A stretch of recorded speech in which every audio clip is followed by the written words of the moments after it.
Live from FedEx Forum, this is The Odds Couple on YouTube at Grind City Media and the official Grind City Media app. Here's Rob Fisher and Lang Whitaker.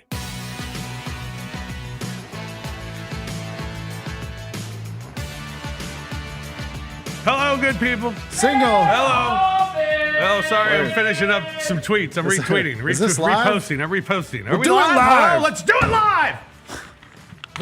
Welcome everyone to the Odds Couple Thursday edition of the Large Program as we get you set for the weekend in college football and in the National Football League. We also got the first college football playoff bracket that has been released. We'll discuss that as well. Plus, we'll have our picks.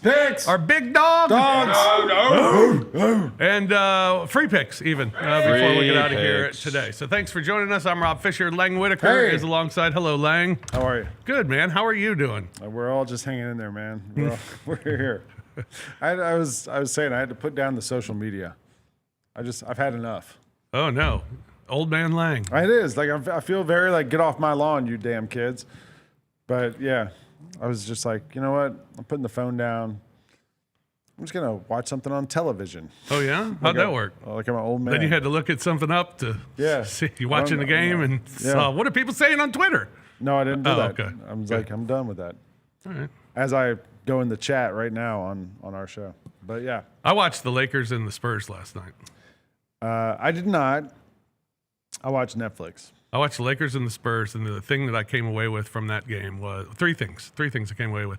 Why does Wemby look so different? I mean, because he's 7'5". but Zach Edey's like 7'4", 7'5", and Zach Edey doesn't look like a freak. I mean, Wemby just because Zach Edey can't dribble between his legs. Yeah, Wemby looks like he's amazing, isn't he? He is legit Kevin Durant and freaking Hakeem Olajuwon. No, you know what? To me, he looks like he's amazing. like a grasshopper.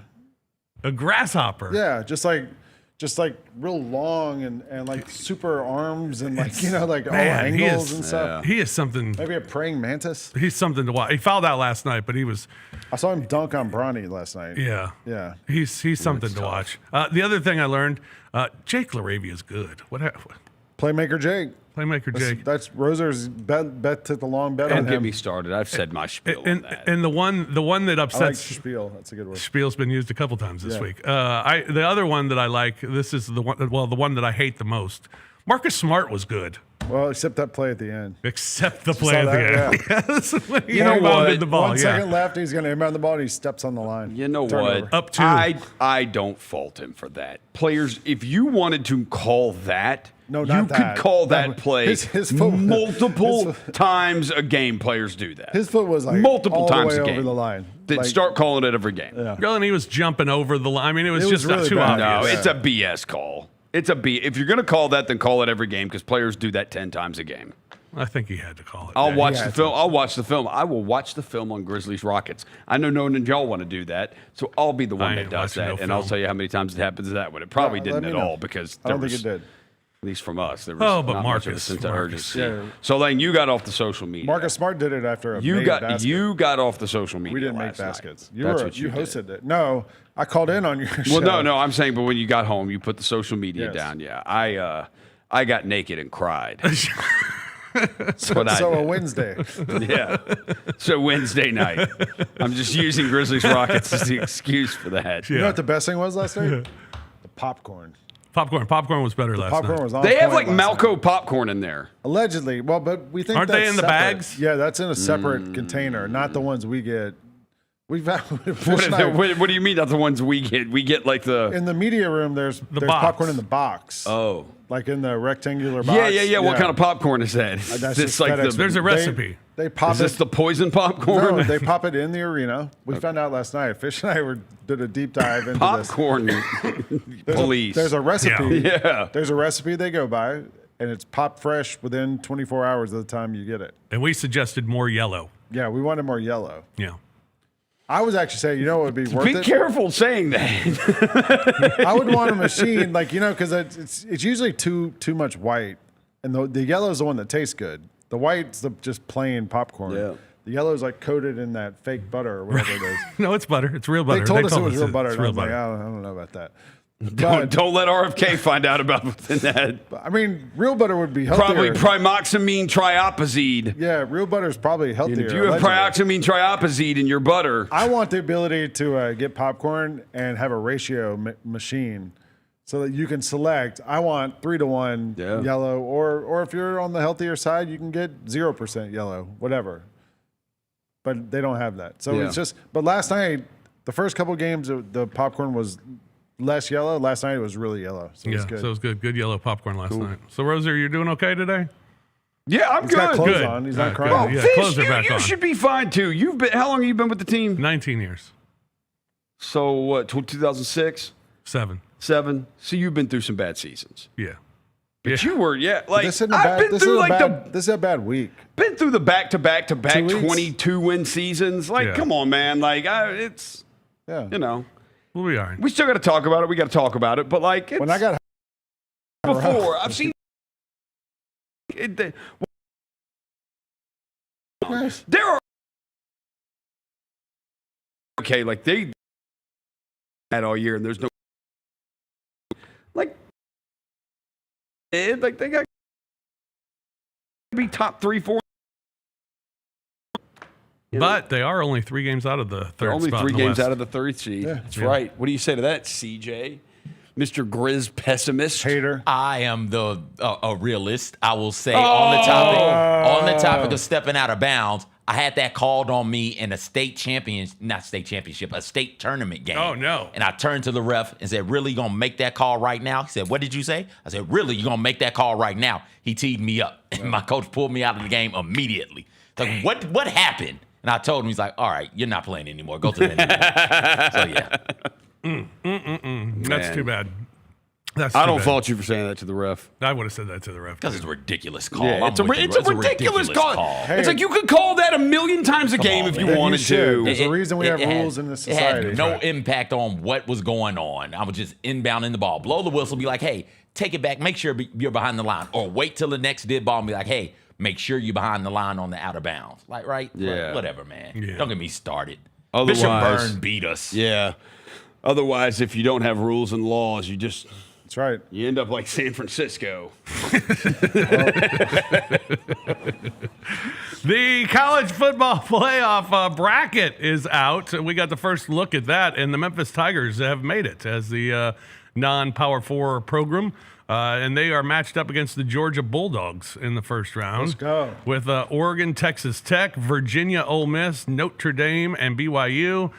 With your top 4 seeds being Ohio State, Indiana, Texas A&M, and Alabama currently. Any initial reactions from the first bracket? I was asked about an hour ago as a former University of Georgia student, Right. who is a current University of Memphis student. Yeah. How would I go in this game? And I said, go Dogs. Go Dogs, Second. yeah. Go Dogs. One of my neighbors texted me when all this came out and said, if it ends up Georgia against Memphis in the first round, we got to go to the game. And I said, I'll definitely go, like, as long as you don't mind being there to watch Memphis get eliminated in the first round. So I want to see the Dogs play. That by far is the best game to me out of all those games. Can you throw it back up there, Jalen? The like Virginia, Ole Miss, no thanks. Maybe Notre Dame, BYU would be fun. Bear It'd be at Bachmeier's BYU. good. Yeah. What? It would be at BYU. Yeah. So that's interesting. But Oregon at Texas Tech might be kind of no, not really. Not really. I mean, you'd get Georgia Bama in the second round, which would be a cool matchup, and you'd get Oregon Ohio State in the second round. Or Texas Tech, Ohio State. A&M would probably have the easiest path of all those teams to get out of their side, which I don't know. I guess that's fair, but I don't know. I mean, would you say Indiana has the easiest path or A&M? I would think A&M. Listen, I will let the season play out. I would guess Texas A&M, but they're playing probably Ole Miss, and they're not going like that's not somebody who's just an easy get them up out of here, pack them up, and send them home. They might outscore you. This is all good teams up there competing, and this is why the Big Ten and SEC want to expand. When I saw that, my immediate thought was, oh, okay, there are 4 SEC teams in. Well, who's just out of it? Because Virginia and Memphis aren't in the top 12. Both of them are in. Virginia's in because they're the ACC champ, and Memphis is in because they'll be the best or highest ranked non-power team, so they get in. And then when you look at it and you say, okay, if we went to 16, how many teams from the SEC will get in? Well, there's Oklahoma and there's Texas. So the SEC, if they go to 16, gets 2 more additional teams in, and maybe potentially Vanderbilt, depending on what happens to Louisville. So that's potentially 3 different additional SEC teams, and that's why they want to expand from 12 to 16, and that's why eventually it'll happen, and they'll probably guarantee the SEC, the committee will, they will guarantee the SEC and the Big Ten, hey, if you make it to the championship game in those 2 conferences, just making it there, you get an automatic into the tournament. Not for anybody else, but just for those 2 conferences. If you would have told me 2 weeks ago that a 2-loss SEC team wouldn't make it in, I'd be stunned. Yeah. But that could be the case this year. I think mainly because I thought as the season went along, you wouldn't have many 2-loss teams in the SEC because everybody's kind of beating up each other. But to have a 2-loss team in the SEC and them not make the playoff this year, I think would be very surprising. And Vanderbilt certainly is one of those teams that could do it. Texas could do it. Oklahoma. So Texas has Georgia, Arkansas, and Texas A&M left. So if they win out, like what does that mean for Georgia then? Yeah. Can't imagine leaving Georgia out of a 12 team, right? This is why they want expansion. Worse for Ole Miss if they went out and Georgia loses that 1 game and wins out, because Georgia still plays Georgia Tech, who's only lost 1 game. So if and Ole Miss's big test is the Egg Bowl, but Ole Miss already lost to Georgia, right? And if they lose to Mississippi State or whatever, I don't know. It's going to be a mess. All right. Well, here are the odds for the college football championship. Ohio State is the leading, the leader as far as the odds are concerned at plus 210. Indiana plus 460 is second. Alabama third at plus 750. Then A&M plus 900, followed by Notre Dame and Oregon at plus 1100. Georgia plus 1300. Ole Miss plus 1,900, Texas Tech plus 2,000, and Texas, who's not in it yet, at plus 3,500. Alabama at plus 750. That's a pretty good value, right? Yeah, I think so. Yeah, I just worry. I mean, I guess none of these teams are perfect, but maybe Ohio State's getting better and better, and Indiana, I still don't know. They haven't played anybody worth a crap except Oregon's okay, but Bama can't. If Alabama could run the ball, I would feel way better about them. But these games that they have, they end up being closer than they need to because they can't run the ball to control clock. It's like they're dependent on Ty Simpson being awesome and those receivers, and they've been awesome enough so far. But it does worry me when they get to play the better teams. Like when it comes playoff time and you do play the best of the best, their inability to run the ball, what worries me. I think all those teams have some weakness. Yeah, they all do. They all do. Like Georgia has 8 sacks this season. Yeah, but we still haven't seen Ohio State play anybody worth a crap. Yeah, like they anybody. might have something. They have not played anybody that you consider good. Who is good that they have played? You're like, that's a really good team. That's a good team. Yeah, I was gonna say Texas. Illinois. What are we doing with Texas? Because they played Texas, but at the time they weren't good. But they played them.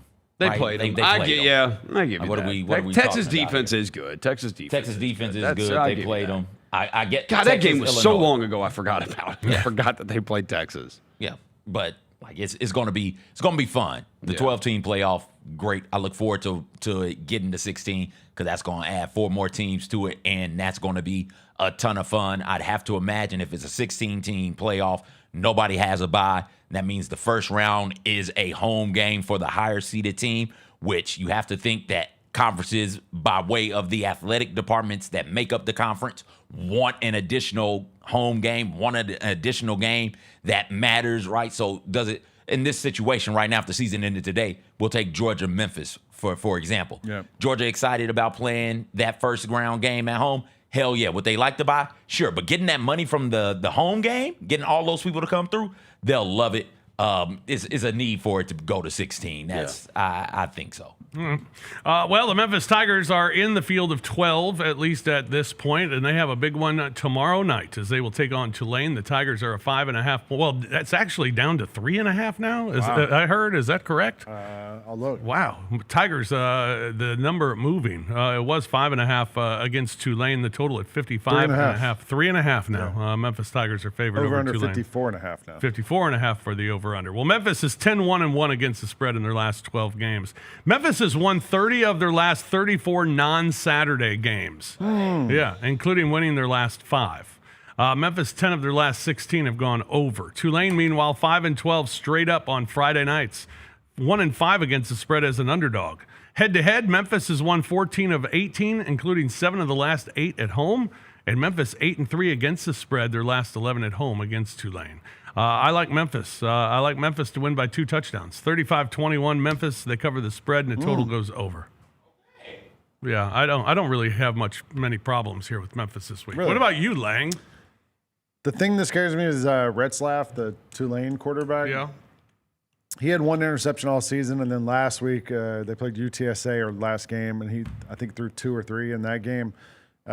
So you think he might be buttoned up a little bit, back on top of his game. And I just, the thing that scares me more than anything is that Memphis is involved. And I don't know what to make. Every single week, something happens. So I just stay away from Memphis. You know me. I've been warned away from Memphis. I stay away. You going to bet on this one, Roser? Yeah, I'm absolutely picking this thing. We're not picking parking right now, but I don't give a damn. I pick and park when I want to, and I'm picking this game. We're picking the Tigers. Why would we not? Because they lose against the spread every friggin' week. No, they don't. They're awesome against the spread this year. 12. What about the last 3 years? They're amazing this year against the number, and that's all I care about is this year against the number, and they've been great at home. And the last time Tulane came in here, Tulane won the game 31-21, so we've got revenge factor here. Tigers, Friday night. The game to worry about on this schedule is the East Carolina game on the road. That's where the Tigers have been shaky under Ryan Silverfield, but not really at home. Tigers, roll the wave. All right. CJ. Yeah. Why'd the line go down 2 points? Because people are stupid. Listen, the line can do what the line does, but like they've covered this year. They've 9-1 this year, Yeah, or go 9-1 the last 8-1. 8-1 this year. Go Covering. Tigers. That means they're undefeated at home. Covering. You brought up the quarterback situation for Tulane. Like, this is a Memphis Tigers defense. I got to check my notes here, make sure I get it right. What notebook is that? Oh, Workplace Slate. Thank you for asking. Damn right. All day, every day. Every day. They forced 17 turnovers, second most in the American, have the Tigers defense. Their 12 interceptions leads the American, and that's a top 10 defense in forms of interceptions forced. So if the quarterback is coming in here and he's got interception issues or interception concerns, like, this is a defense that'll take advantage of it. Quarterback is going to play. I didn't see him on any injury reports. So as Lewis is out there, he has an additional dimension to the run game. I like the Tigers in this one as well. They're playing at home, man. All right. There you go. Go Tigers, go. Except Lang. Nope. He's going to stay away from it. All right, we'll take a break. When we come back, we will do Pick It or Park It. We'll look at the big games in the SEC, the top 25 action, and the NFL when we return here on The Odds Couple on Grind City Media. 191 Collabs, presented by Pinnacle Financial Partners, brings Grizz Nation hyper-local Grizz gear from Memphis designers. The next drop is the Top Notch Collection from proud Memphian Brandon Hobbs and his clothing brand M-Town Merch. The homage to Memphis culture, classic sportswear, and elevated street style is only available at the Grizzlies Den on Friday, November 7th when the Grizzlies host the Dallas Mavericks. Get your tickets today at grizzlies.com/tickets or visit the FedEx Forum box office. Watching the Grizzlies is easy with FanDuel Sports Network. If you have cable or satellite, you're all set. Find us on your channel lineup. You can also use your TV provider login to watch games on the FanDuel Sports Network app. No cable or satellite? Subscribe directly to FanDuel Sports Network online. You can also watch on Prime Video by adding a FanDuel Sports Network subscription. Not sure where to start? Visit FanDuelSportsNetwork.com to learn more. Now that's the new edition way.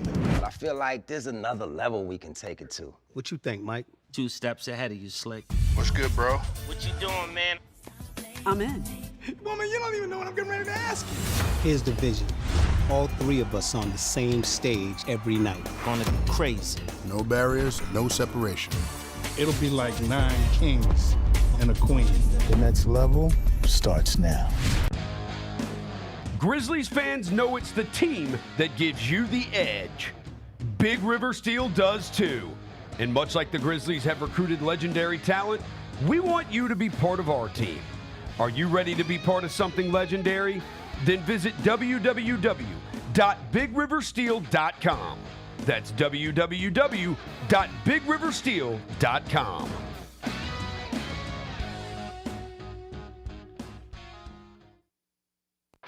Welcome back to The Odds Couple on YouTube at Grind City Media and the official Grind City Media app. Here's Rob Fisher and Lang Whitaker.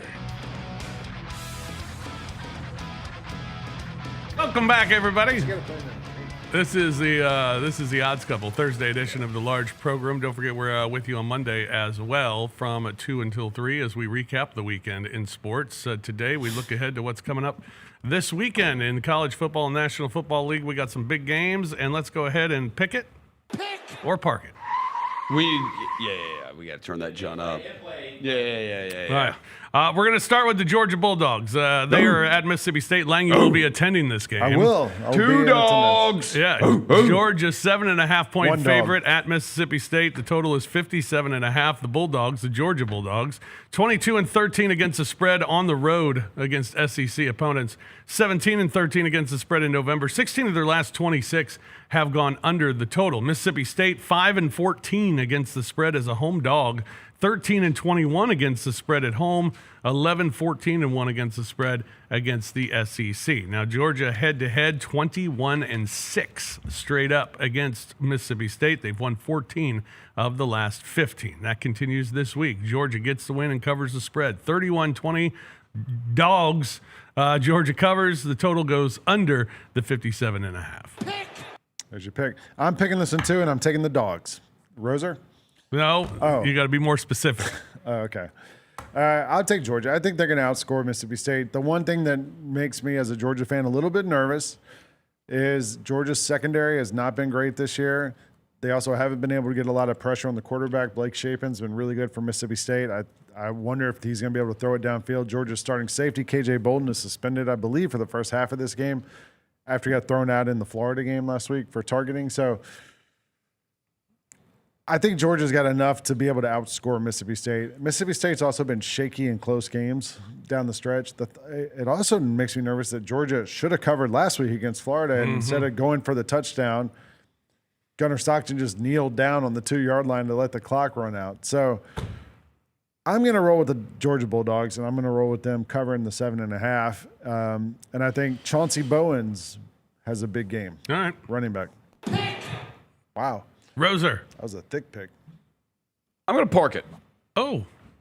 I'm going to park it.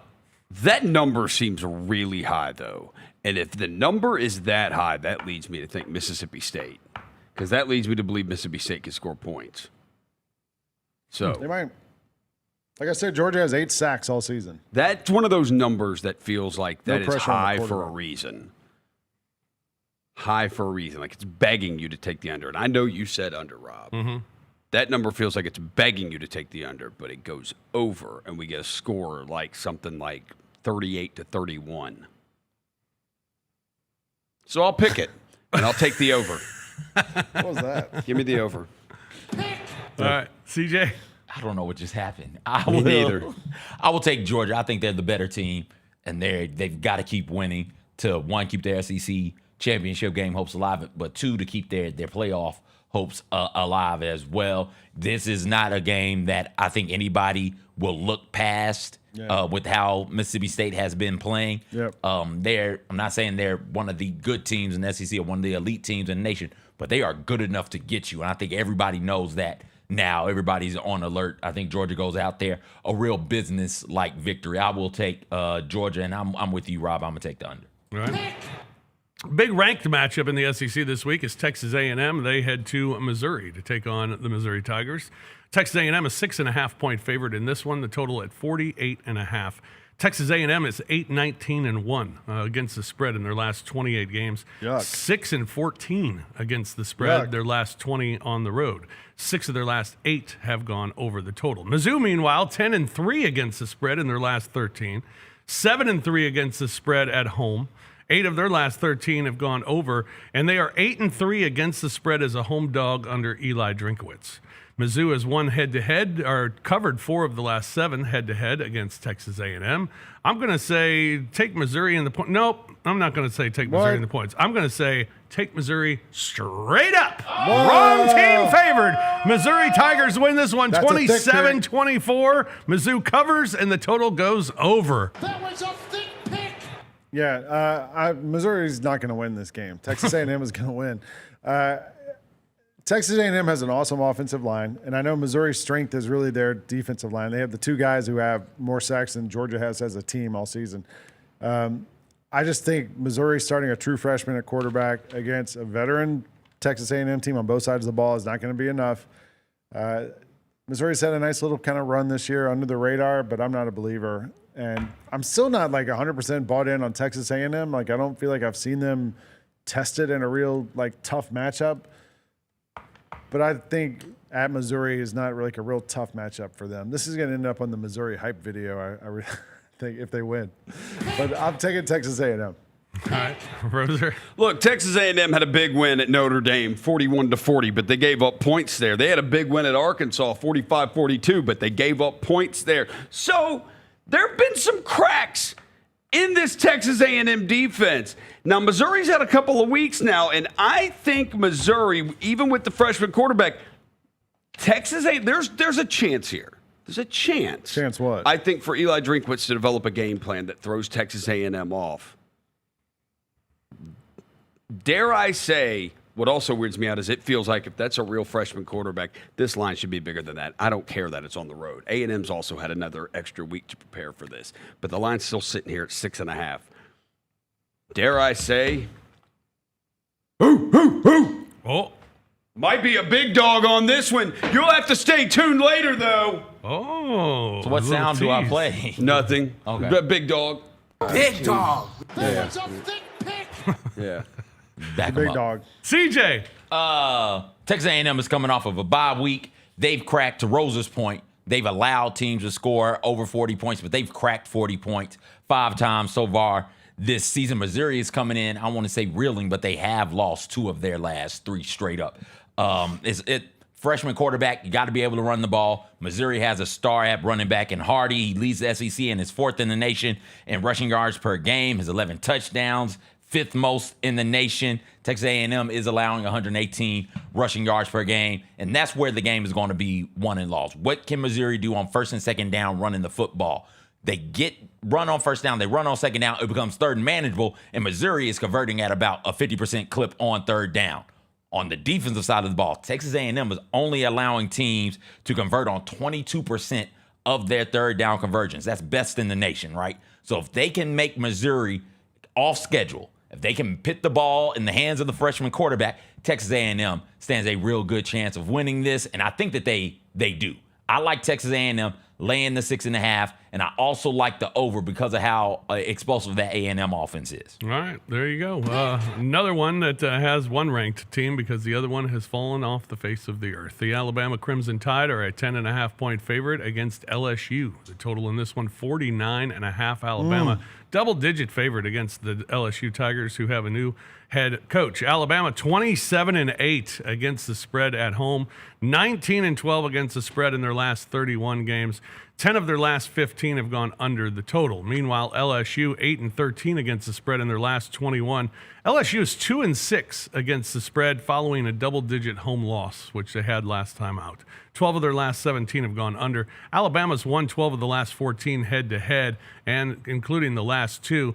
The favorite in this series is 8-4 against the spread. I think it's Alabama and Alabama easy. 31-17, Crimson Tide. They win, they cover. The total goes under the 49.5. I'll pick this one too. You guys know how I feel about schools after they fire the coach. There's a little bump, especially coaches that are not nice guys. You see the teams really make a leap that next week. UAB against Memphis, case in point. 10.5 is a big number to me. And Garrett Nussmeier has not been great for LSU this year. He's been kind of banged up, gotten sacked a lot. Alabama hasn't lost since that opening week loss to Florida State. They've been great. I'll take LSU here with a 10.5. That's just a lot of points to me, and I think those guys are going to be so excited that Brian Kelly's not there anymore that they might finally – this would also just be like the perfect – it happens every year. Some team gets knocked out, and then they beat somebody at the end of the year. You know, like Florida did it last year at LSU. This would be like the perfect storm for LSU to just snap up there and win this game. I don't think they're going to win, but I think they'll keep it within 11 points. Johnny? Yeah, I'll pick it. I'll lay it with Alabama. I hear everything you're saying, and I actually agree with you, but I just don't think LSU's. But I will choose otherwise. But I just don't think LSU's good, and I think Alabama needed that week off. I think they went through that gauntlet of 4 ranked teams 4 straight weeks, and they handled it. Plus South Carolina, and they handled it. And they desperately. You saw how kind of that South Carolina game went. Like they were worn out by the end of that. I think they needed the week off. I think Alabama comes out at home. They beat this team 42-13 last year, and Alabama was not as good as they were last year. And LSU was better last year than they are this year, and I think Alabama's better this year than they were last year. So I think in T-Town, Kalen DeBoer 9-2 against the number at home. Roll Tide, big Al. Whatever. Nice. Who was that? Excuse me. Like that? Was that you? Elephant, That's me. Yeah, elephant noises, yeah. I'll take Alabama as well. Somebody is going to lie to us come NFL draft time about how good Nussmeier is. And Might be his dad. We've seen him 2 times. His dad's a coordinator. We've right? seen him 2 seasons, not 2 times. We've got 2 seasons of this dude. He is just not very good. I think Alabama jumps all over him early. A couple of interceptions, short field, just put this game out of reach by second quarter, and then coast to a victory. Right. And then we have a game that features 2 teams that are in the playoff bracket playing each other this week. A big game out of the Big 12. You have Texas Tech minus 9.5. They are at home against BYU. The total in this one, 52.5. Texas Tech 8-1 against the spread in their last 9. BYU is 7-2 against the spread in their last 9. Texas Tech is 6-0 against the spread at home. BYU is 8-3 against the spread on the road. Texas Tech 7-1 against the spread as a favorite. BYU is 9-1 against the spread as a dog. So these numbers, these trends are all pretty amazing. And both of them, 12 of 16 at home for Texas Tech over, 16 of 22 on the road for BYU over. So over is the one trend that is consistent. I think Texas Tech wins this game being at home, 31-24, but too many points. I'll take BYU to cover the 9.5. Yeah, I'm picking this one too. I've been on BYU all year. They've been covering. I think you said And I've been on Texas Tech all year, and they've been covering. They've been great. They have the number 1 defensive efficiency in college football. They've been really good on the defensive side. Their quarterback tore his ACL a little while ago. I love BYU. They've got the running back is back. He's been injured for a couple weeks. I think Martin's his name. Bear Bachmeier has been great for them passing the ball, and they're pretty good defensively too. So like I think if they don't win this thing, they're going to keep it close enough to be under 9.5 points. So I'll pick BYU in this one. Johnny. Yeah, we're going to pick this one. And since 2005 in top 10 matchups, the team getting more than 50% of the bets has gone 107, 150, and 5. That's 42% against the number. 70% or more of the bets in this one are on BYU at plus 9.5. Texas Tech loses this one. Their playoff hopes are over. Texas Tech, Red Raiders, guns up. Pew, pew, pew, pew. They go big in Lubbock. Big. 45-21. Woo, man. All right, CJ?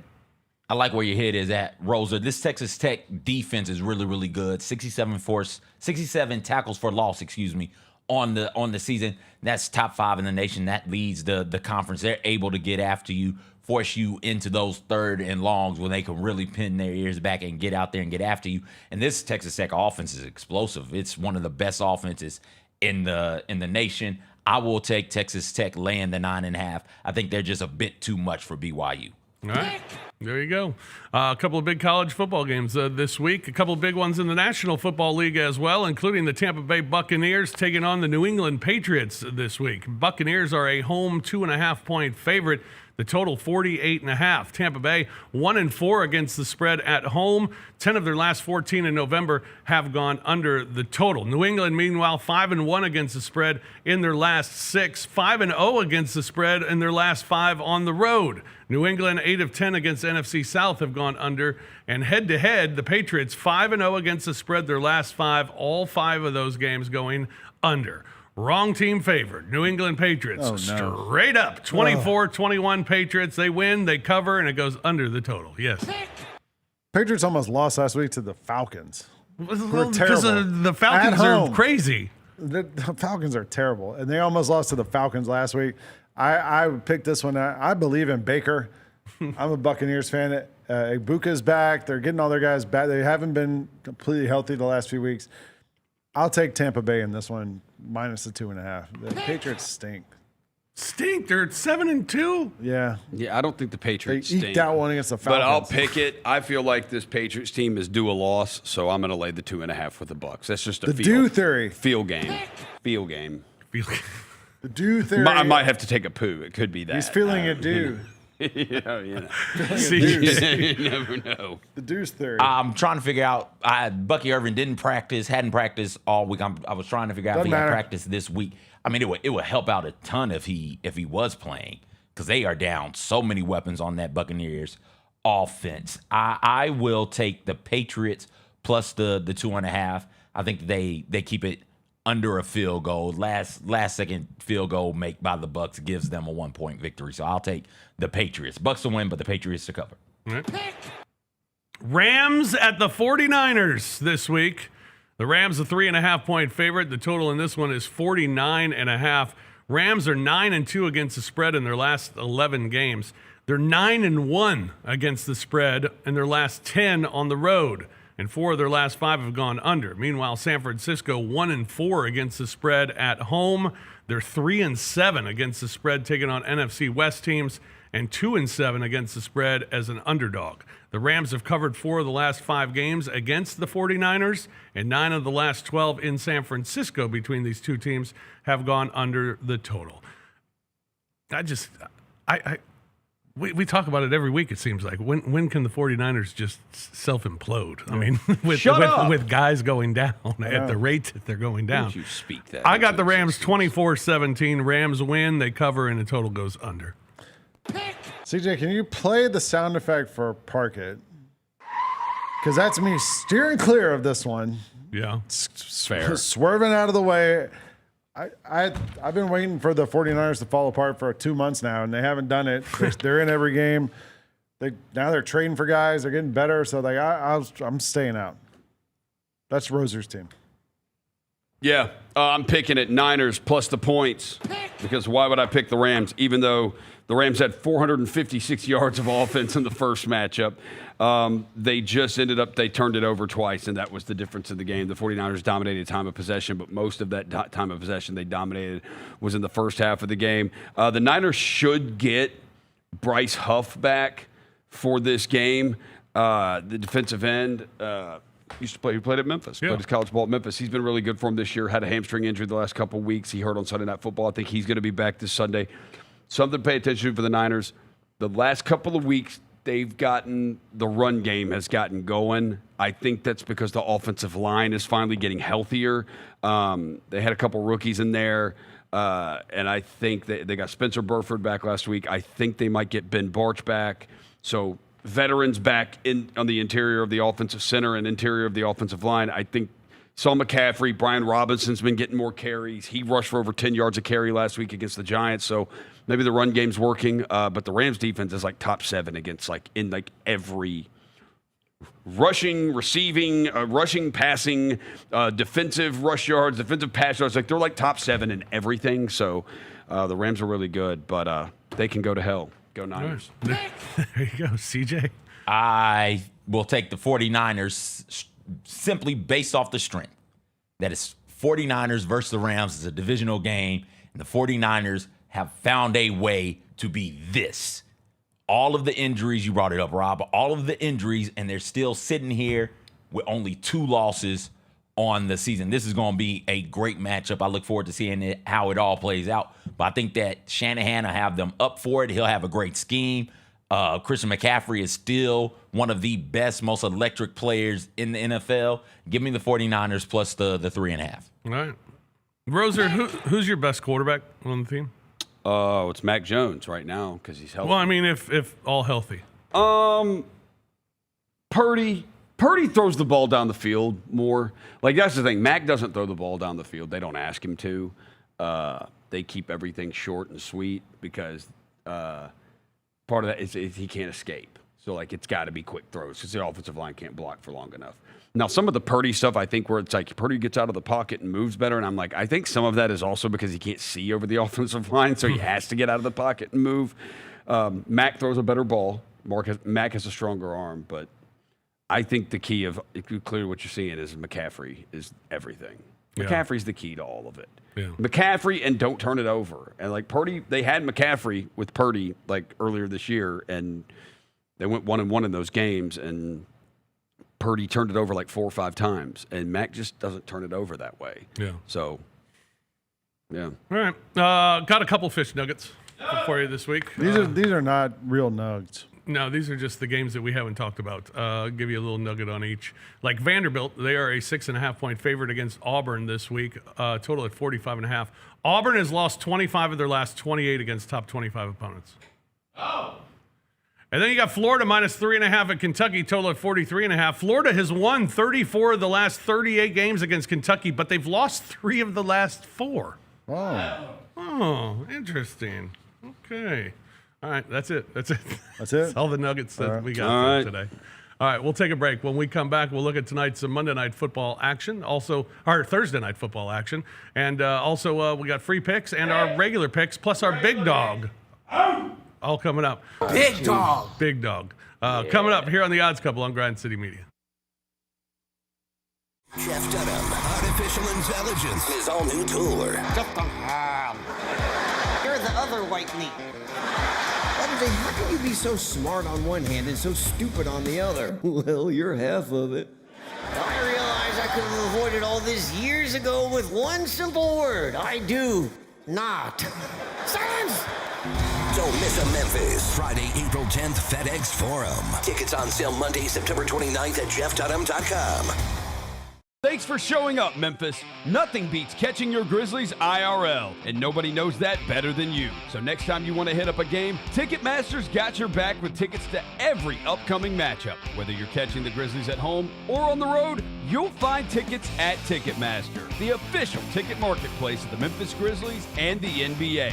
Keep putting that jersey collection to use and get Grizzlies tickets today. There's no better brag than saying you saw it live. See you courtside again soon, Memphis. Let's face it, there's a lot of trash talk in basketball, but the great teams let their performance do the talk.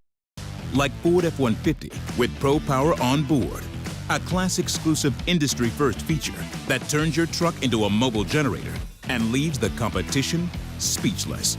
Ford F-150, official truck of the Grizzlies. Greatness starts here at your Mid-South Ford dealer. Class is full-size pickups under 8,500 pounds, GVWR. Kroger shoppers and Grizz fans. Want exclusive last-minute discounted ticket deals texted straight to you? Sign up with the new Kroger Buzzer Beater deal. Fans can sign up by texting Grizz to 636-479 or visit your local Kroger store in the Delta Division and scan the QR code. By signing up, you agree to receive recurring automated promotional and personalized marketing text messages from the Memphis Grizzlies. Consent is not a condition of any purchase. Message frequency varies. Message and data rates may apply.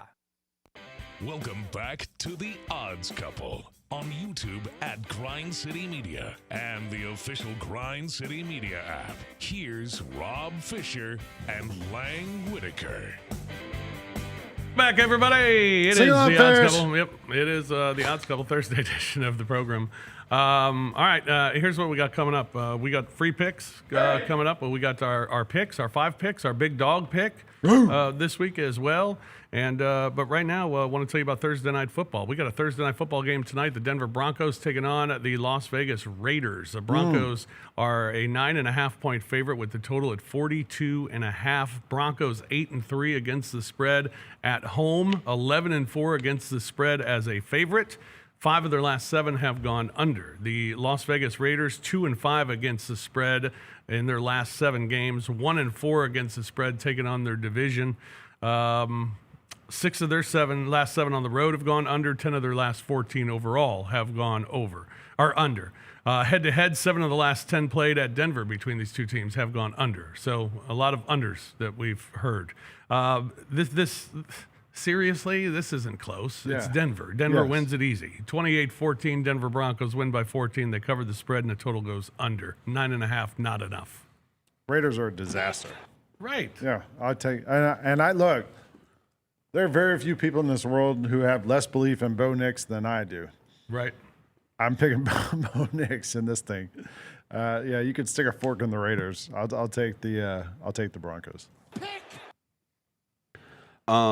I don't trust Bo Nix to cover a number this big, but I also don't trust the Raiders, so we're just going to park this thing. Like, I'm not. No. Just no. All right. CJ. I think the under might be the play here, so I'll take the under in this one, man. Okay. There you go. All right. Last week's picks, our big dog picks last week, we went 3-1. Big dog. Yeah, CJ, we got to work on your big dogs. I'm actually picking big dogs. Y'all are picking teams that plus. Oh, no, I picked a team that was plus 10 last week. Come on, man. They were 10-point dogs. Come on, man. One of us has 2 dogs. Yeah, one of us also picked a 4.5-point spread. And got it right. Yeah, okay. That counts. Come on. Our big dog, the premise of the big dog basically is that we're picking an underdog of at least 3 points.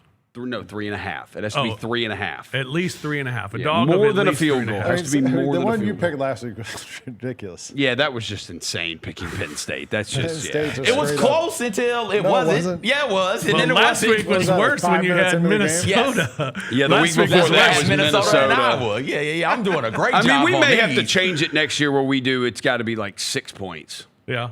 Yeah, that's fine. At least a touchdown. That's fine. Yeah. But we got our regular 5 picks first, and I'll go ahead and start. I'm taking the Indiana over Penn State minus the 14.5. I mean, Penn they're no good. I mean, each week we think the coach is gone. Maybe they'll show up and maybe they'll be something. They're not. No, they're terrible. So Indiana minus the 14.5 there. Going with Missouri plus the 7 against Texas A&M. As we talked about earlier, Florida minus the 3.5 at Kentucky. Florida showed some life last week, so maybe they got a little life. And Kentucky, I mean, good for them getting the win at Auburn. They won 10-3. They're still not good, and they still can't do anything offensively. So I don't think that's enough. Florida will cover that. The Colts minus 6.5 against the Falcons. I don't know why I even continue to put the Falcons up here because they are dysfunctional. They covered last week. I know they're dysfunctional. Yeah. This week they will not cover against the Colts. Colts have a nice rebound game this week, and then the Chargers minus 3 against the Steelers. I'm waiting for the Chargers to look good. Maybe this is the week. Maybe primetime game at home against the Steelers in LA. Maybe go Chargers. All right, Lang. So I told you guys earlier, I'm taking Georgia minus the 7.5 at Mississippi State. I think Georgia can outscore them and be able to get the win in this one. I just think Penn State's done. You can stick a fork in them. And Indiana is one of those teams that, unlike Georgia, they don't just want to win. They want to win by like 40.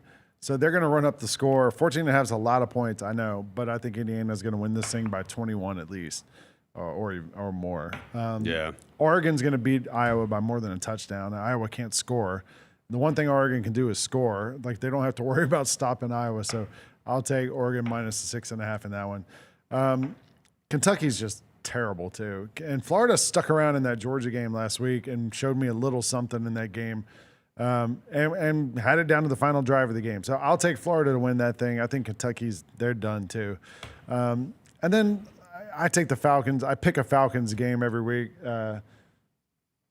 This game is in Berlin early in the morning on Sunday. I don't know if that matters. It's the Germans.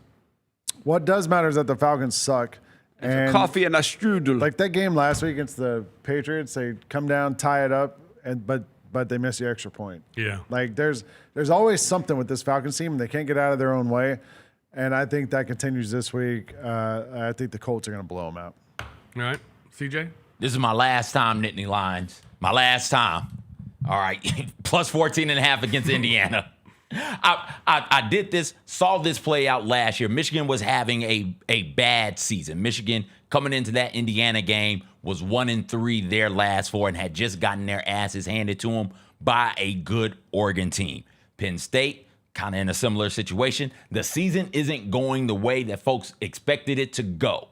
You get Indiana, and this is a good Indiana team, but certainly a better Indiana team than what we've seen ever in the history of football. And Michigan kept it within 5. Michigan could have went out there and won that game. I think Penn State shows a bit of heart, shows a bit of fight. That talent coalesces together, and they keep it within 14.5 points. So give me the Nittany Lions. One thing Diego Pavia is always going to do is beat Hugh Freeze's team. Even though Hugh Freeze isn't there, it's still his team. Give me Pavia laying the 6.5 against Auburn. I like the over in the Browns-Jets game. Those are two bad defenses. What a bad team to watch. Bad game to watch. Oh, yeah. We typically don't bet on bad football, but I couldn't help myself here. Especially trade deadline stuff. Yeah. Moving on from your two best defensive players and Quinnen and then Sauce. Yeah, man, give me the over in that one. I'll take the Patriots plus the 3.5. We talked about that some earlier. And give me the Texans laying the 1.5 against the Jags as well. Roser? All right. I'm with you, Lang. We're rolling with Indiana. We're going to take minus 7.5 in the first half. We're going to take minus 14.5 for the game. Probably should have taken their team total over 31.5 too, but maybe we'll do that on the side. We're taking the Tigers against Tulane because they cover. I hate picking chalk, but we went with all chalk. Oregon minus the 6.5 against Iowa. Iowa lost to Iowa State, and I mean, I know they barely lost to Indiana. They put up a tough fight against Indiana, but they also barely beat Penn State. Not impressed. I feel like Oregon has been wanting to beat the living piss out of everybody since they lost that Indiana game.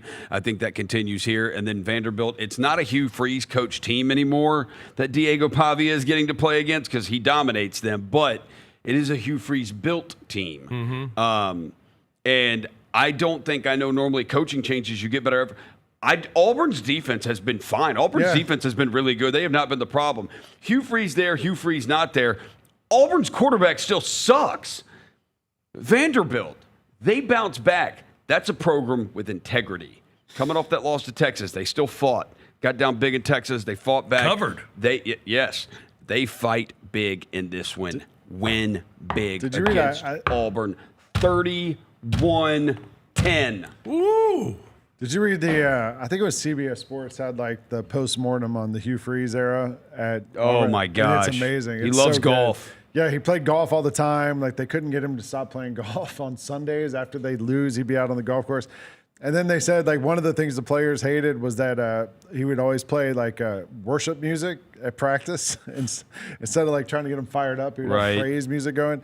And they all told him not to get Jackson Arnold. They told him to go after Titans Cam Ward 2 years ago, and he was like, no, I don't. I'm good. And they basically just picked wrong every quarterback opportunity he had. Sounds like a man on the golf thing who replaced one habit with another habit.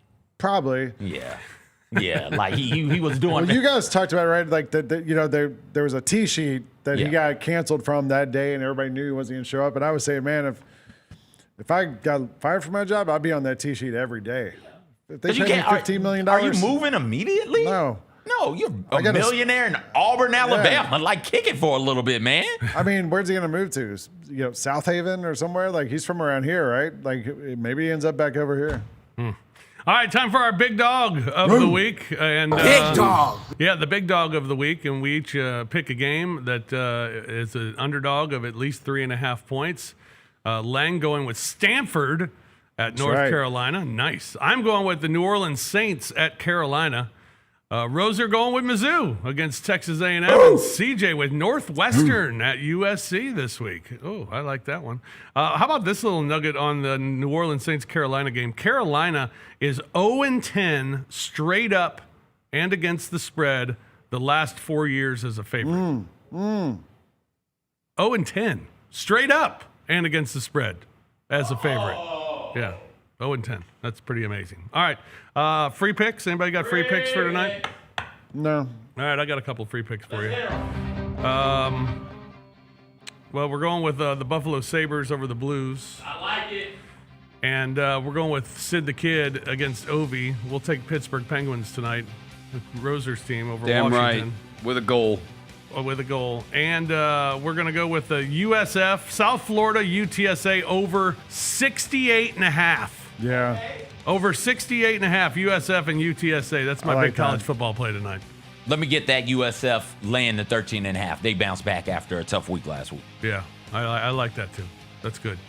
Who does North Texas play this week? I don't remember. I'm looking it up. I just take the over. By the way, a $5 bet on They're our off. big dogs. Yeah. $5 bet on our big dog parlay pays out $957.60. What if you take CJ's selection out of it? Damn. Considerably. That's a good question. $168. That's why his is important. That's a big dog. He puts Right. CJ puts the big in the dog. Damn right. That's right. All right, that's going to do it for us this week here on The Odds Couple. Thanks for joining us here on the large program. Good luck with all your bets this weekend. Enjoy all the action, and we'll be back with you Monday at 2 o'clock. For CJ, for Roser, for Lang, I'm Fish. Thanks for watching The Odds Couple right here on Grind City Media.